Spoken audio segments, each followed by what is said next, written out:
Ganda ng view.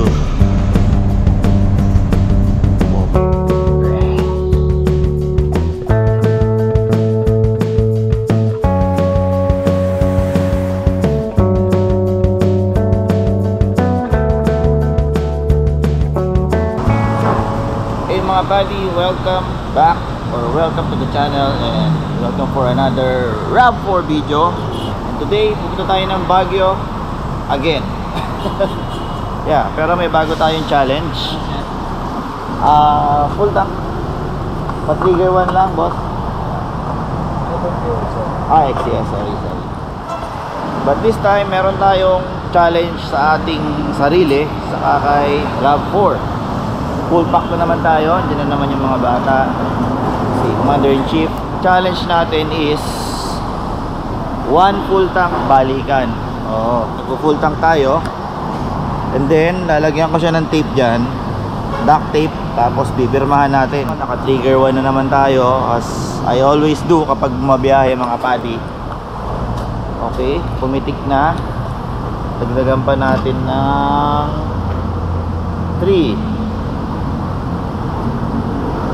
Wala nang bukasan to mga buddy. Yeah. Okay na yan, sir? Oo. Dulo na mga buddy, dulo na. Okay na. Challenge lang yan sa sarili.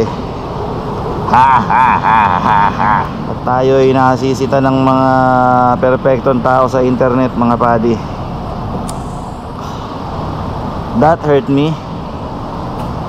At some point of your life, kasama nyo anak nyo, napahataw kayo sa expressway, or kung may anak kayo, natin lahatin.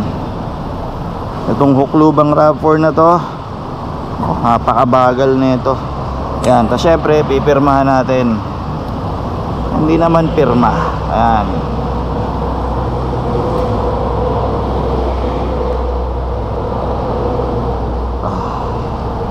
Pabura pa kaya yan? Alcohol, no mga buddy?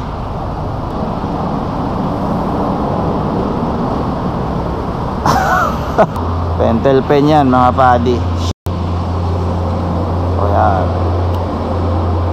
Okay, medyo titigasan ko yung goma para mas makatipid tayo, tapos banat. So siksik-liglig na naman siya mga buddy. Siksik-liglig. Try nating at least below 3,000 RPM lang tayo lagi. Tingnan natin kung makakabalik tayo dyan sa paborito kong gasolinahan, dyan sa may EDSA, malapit sa Camp-Reginal. Medyo mahina boses ko, tulog pa yung mga bata. Tulog. Anyhow, I'll see you on the road. Total muna tayo mga buddy. Bibili lang si Commander-in-Chief na breakfast. Yan, dyan sa tawag nito, sa Tropical Hut Clubhouse. Yun, Clubhouse. Tapos syempre patay tayong makina para makatipid tayo. Sa Japan ganon mga buddy, nung nakapunta kami, kapag tumitigil sila yung bus, papatay ng makina. Yun nga lang, pinagkaiba nun, sa kanila malamig. Pag dito mo ginawa yun, sa atin mainit. Buddy, sa fans ni RAV4, may early gift ako sa kanya eh. Actually parang pa-birthday ko na to sa sarili ko. Palit ako ng mugs. Yan. Nung nakita ko siya sa marketplace, tinakbo ko agad sa Imus. Same size pa rin siya ng dati, para hindi na ako magpapalit ng goma. Saka mas gusto ko yung off-road yan datingan, malitang mugs. Dahil off-roader naman yan, or soft-roader, whatever you want to call it. Gusto ko rally look kasi. Yan, comment naman kayo sa baba kung bagay ba o hindi. Pero at least for me, bagay naman. Yun nga lang, feeling ko nagmukhang Subaru kasi blue tapos gold. Anyway, balik tayo sa kalsada. Ito hanggang liwanag dito tinatry kong mag below 3,000 RPM lang lagi. Kung napapansin nyo, 80 kilometers lang dun sa gauge. Medyo off talaga tong pag gumagana siya. Pag gumagana siya ngayon ng matino-tino kahit pa paano. Saka yung airbag light nawala. Bumabait-bait ka ngayon lalo Narigaluhan kasi. Medyo madilim pa, pero sa camera ito nakikita ko sa mata ko. May maliwanag yung setting ko. Pero madilim dilim pa. Parang breaking dawn ang datingan dito sa ano na ba to, SCTEX mga buddy. Pero itong gauge na to hindi ko talaga maintindihan itong fuel gauge ng RAV4 na to. Magti 3/4 kagad yung binaba halos di pa nga ako umabot ng 100 dito. Ang max speed ko pa lang dito 96. 'Di ba nung nagkarga ako kanina nasa bunganga na yung gasolina. Anyway mga buddy, I think mas maganda yung POV muna habang usapan driving tayo para nakikita nyo rin yung ginagawa ko kahit paano. Saka yung kalsada syempre. Kasi kung mukha ko nakikita nyo, pangit ko na, lalagay ko pa sa video, no? Anyhow, see you there, somewhere there. Baka sa Rosario na mga buddy. Syempre driver excuse tayo mga buddy. Toll Plaza, traffic, nakakadagdag din ng bawas ng gasolina yan At nag-ano ka agad almost 3/4 sa gauge. Sasakyan na to. Hindi mo maintindihan ng fuel gauge nito. Pipilitin nating hindi magpagas hanggang makabalik tayo dun sa pinagpagasan ko sa may EDSA near Crame, near Camp Aguinaldo. Kung hindi aabot, if ever, basta umilaw lang yung gauge ng fuel, syempre wala namang magtutulak dito sa mga to. Magpapagas na ako kung hanggang saan ako abutin. Tapos ang top speed natin wala, 96. Aksidente mga buddy Ingat. Wala, durog yung rush niya likod, harap. Ano nangyari? Total, buong na sandwich. Sandwich yan. Kawawa naman. Sandwich yung auto. Sayang. Anyhow, boring tong traffic na to mga buddy. Doon tayo ulit sa kalsada magkita kung saan may twisties dyan. Hanggang ngayon 100 pa lang ang ano ko, top speed. Talaga tinitipid ko mga buddy. Tas patay kaming aircon, pero hindi ako nagbabagal Malamig naman hindi naman ako nagbabagal na mabagal talaga na 80 kilometers sa gauge. Pero dito sa GPS 96. Yan, ganyan lang ako naglalaro. Slipstream Slipstream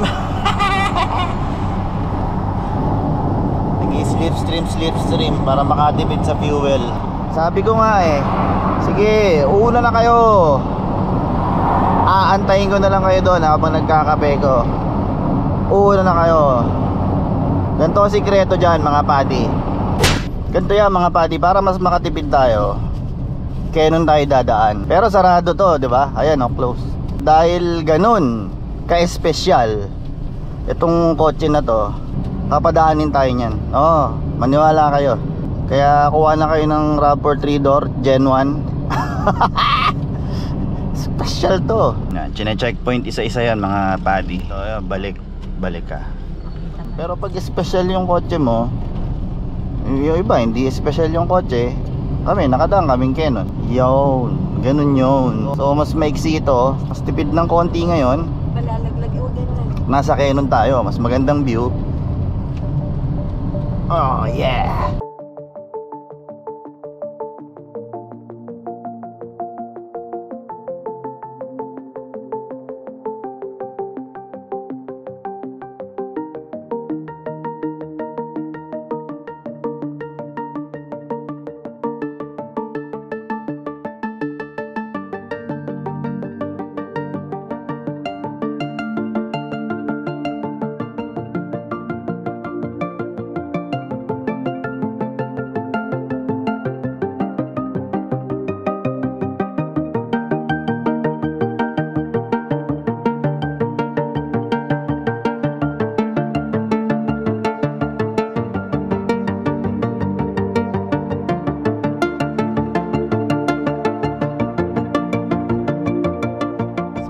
Na dito at syempre yung iconic na layon makikita mo pa.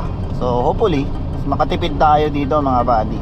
Ganun lang naman yung falls na yun ng matatanaw mo dito. Isa sa mga matatanaw mong view sa Canon. Syempre ginagawa kasi nila to kaya ayaw magpadaan ng slow down. Oh, nagputol ng puno. Nagputol na putol. Ah, naputol. Naputol oh. Putol yung puno. Oh, yun ang mga dangers dito, mga padi. Pero titipid tayo. Sama ako, feeling ko nakatipid tayo kasi yung gauge niya ano dun, mataas-taas pa. Pipiliin natin hindi magpagasolina. Tingnan natin kung kaya niyang ikutin ang Baguio na. Kaya hanggang bukas pa kami dito. May konting ikot-ikot pa sa Baguio. Kasama ko yun sa konsumo ng gas. Yun oh, mga padi oh. Woo!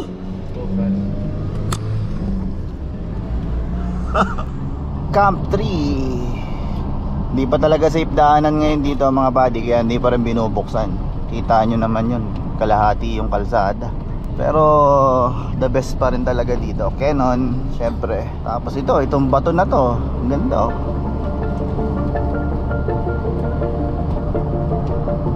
Iconic din, iconic.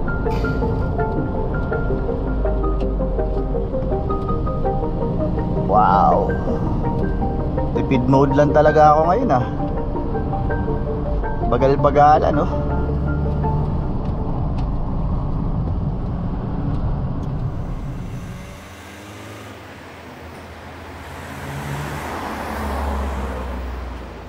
Mataas pa rin yung fuel gauge natin mga buddy. Surprisingly, mataas pa rin.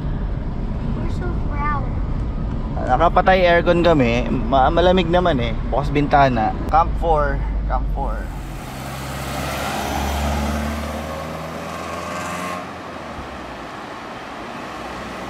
Sarap sa Canon. Mga special na auto lang ang nakakadaan talaga sa Canon. Saka yung mga residente dito. Pag ito na ibalik ko ng doon sa may gasolinahan sa EDSA near Crame at Camp Aguinaldo, kaya niya pala talagang magtipid. Lalo na pagpababa mga padi, gravity is your friend, 'di ba? So hindi niya kailangan masyado ng fuel. So far dami ko pang tigil niyan kasi syempre nagdo-drone shot. Di ako nagdo-drive noon, si wife ako nagdo-drone. Kaya marami kaming tigil. Pala to nung nag-landslide to. Tindi mga buddy oh. Sheesh.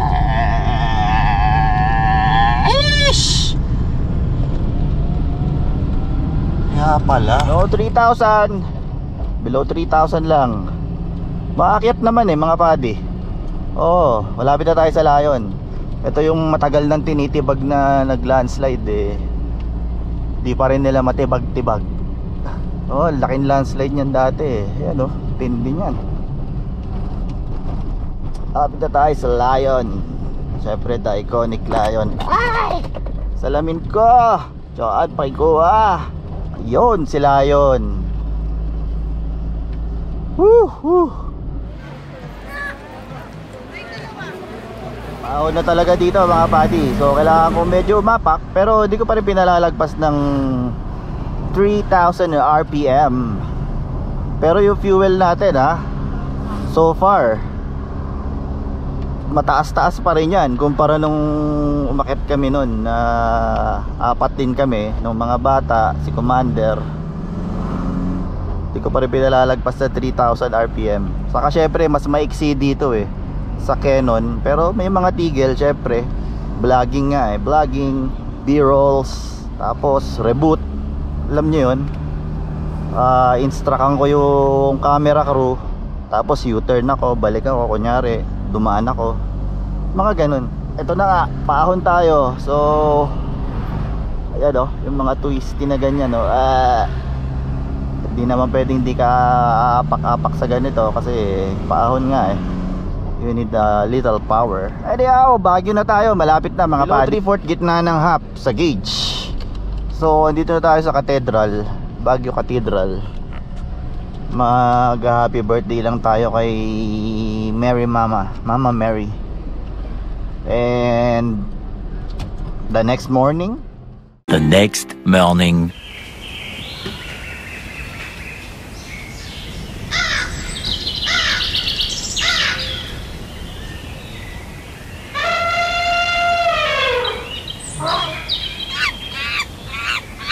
Good morning, boys. Where the girls? We're still in Baguio. Going down po. Para akong operator ng elevator, mga padi. Kagaya rin ng ibang tourist, mga padi. Siyempre, pag nasa Baguio, magala ka. Kaya kami, lumabas kami kagabi. Punta kami ng Camp Janhay, Session Road, SM, Burnham Park, naipit sa traffic. So, ang natira nating gasolina ngayon is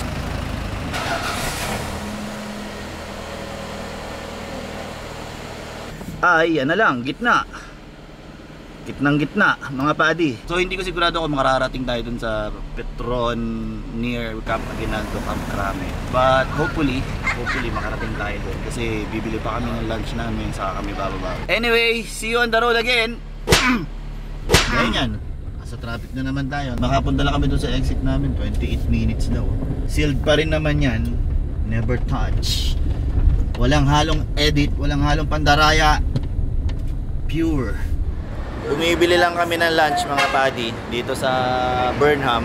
At kita nyo naman, di ka pa rin ginagalaw yung tangke natin. Sheesh! Box! Nandiyan pa rin yung boo! So wala pa rin. Okay, oh, sige. Di ka pa rin ginagalaw. Tapos ito, magandang puntahan to dito sa Baguio, mga padi. Ayan, paggabi. Punta kayo dyan. Anyway, bababa na rin kami. See you on the road. Buti na lang, gravity is our friend. Siyempre, pababa. Puro engine brake lang. Ayaw na namin kasing abuti ng ano pa dito. Pag naglalunch ka dyan sa Baguio, lalo na ngayon December, nako, apakadaming tao. Ganun lang ginagawa namin madalas. Bili ng lunch, kain sa auto. Saka right now, malamig pa naman. Nasa Baguio pa tayo. Wala munang aircon, mamaya na pag doon na sa ano, babang medyo baba ng konti ng Canon. At paalala, bawal dumaan sa Canon unless, yan ang isang patunay, mga padi, bawal dumaan sa Canon unless special ka. Ganun talaga yon. Special lang kotse mo. Pero kung hindi special lang kotse mo, kahit bago pa yan, wala, hindi ka makakadaan ngayon dito.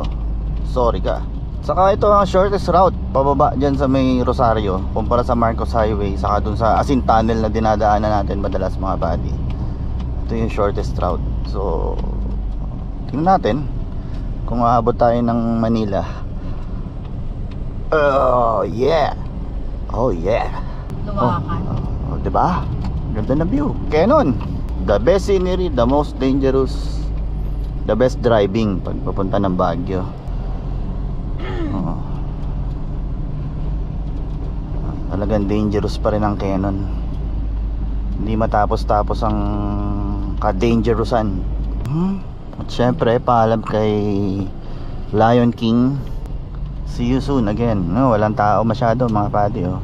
Ang pwede lang kasi dumaan dito, resident, saka yung mga government. Yun, oh, paalam mo na kay Lion King. Yun, no?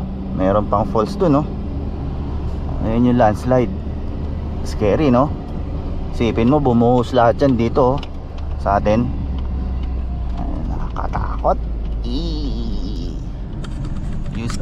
Ayusin mo pag-drive mo, ha? Baka ikaw makatikim ng sampal mayaman. Taktas. Ay ko.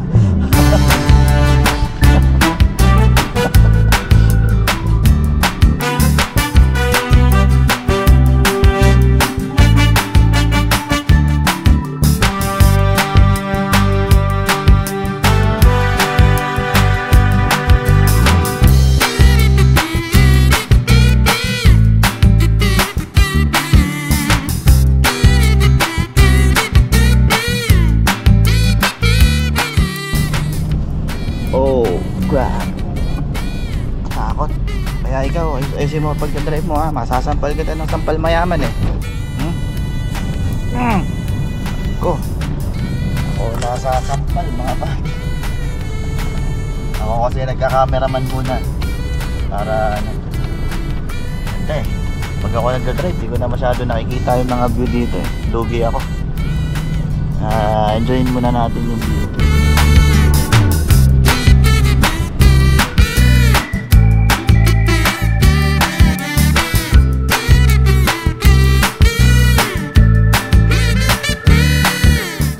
spot na to mga padi, paborito ko to. Yan, yung bato na to, napakaganda.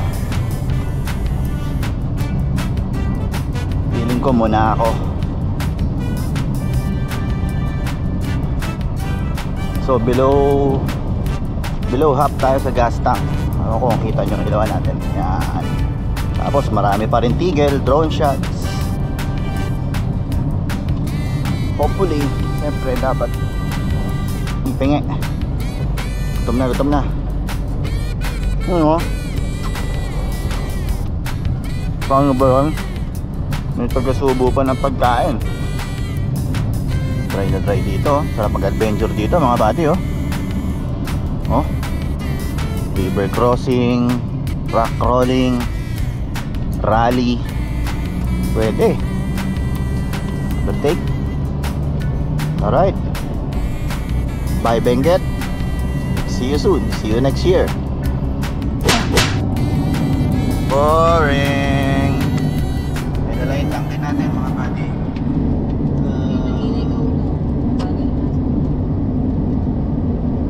Yan lang siya. Basta yan na lang siya. Hindi ko makita dito eh. May driver ako ngayon.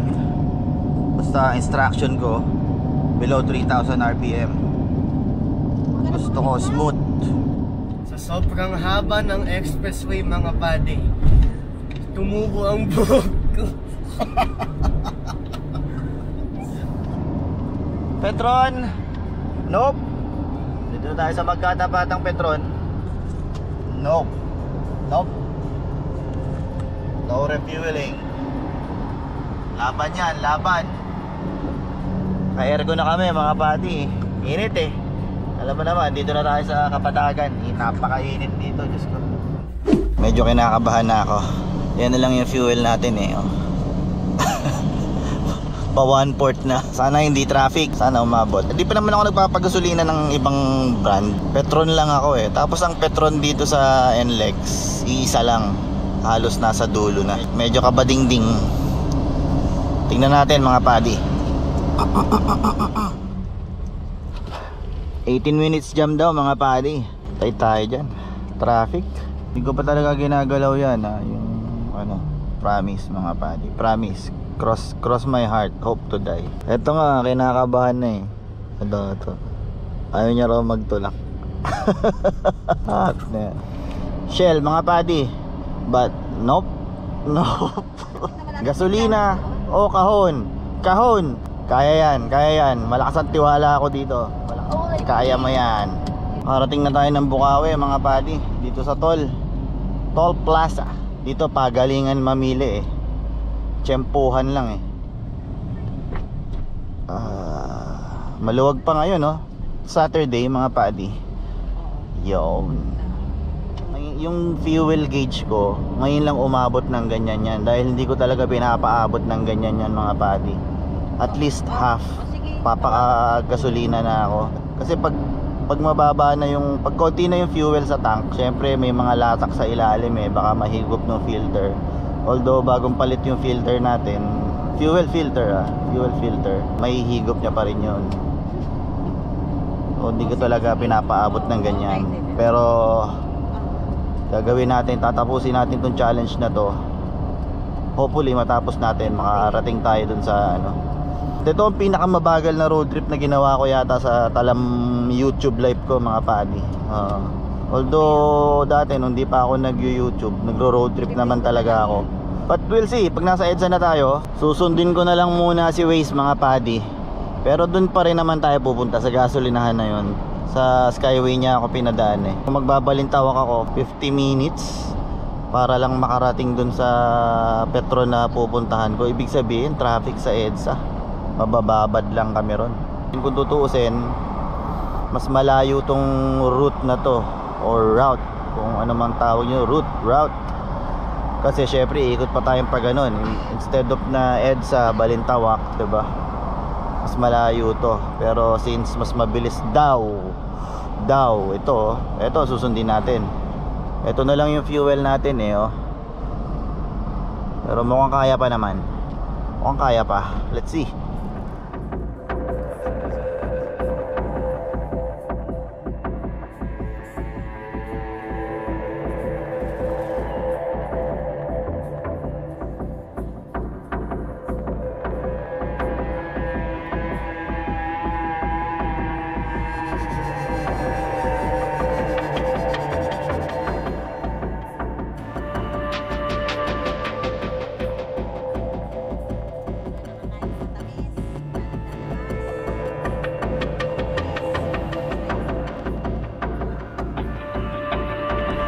Ito na mga padi.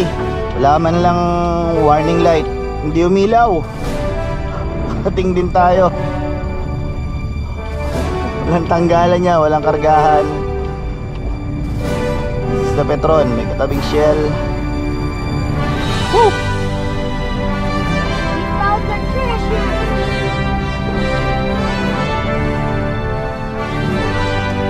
Yeah. Yeehaw!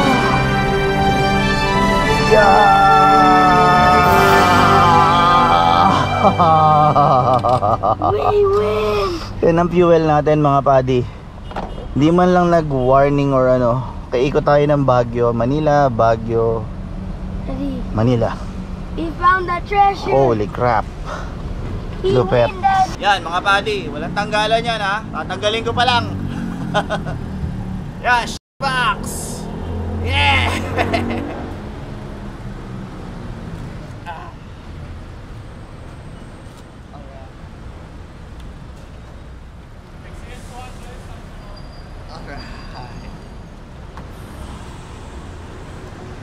Boss full tank XCS.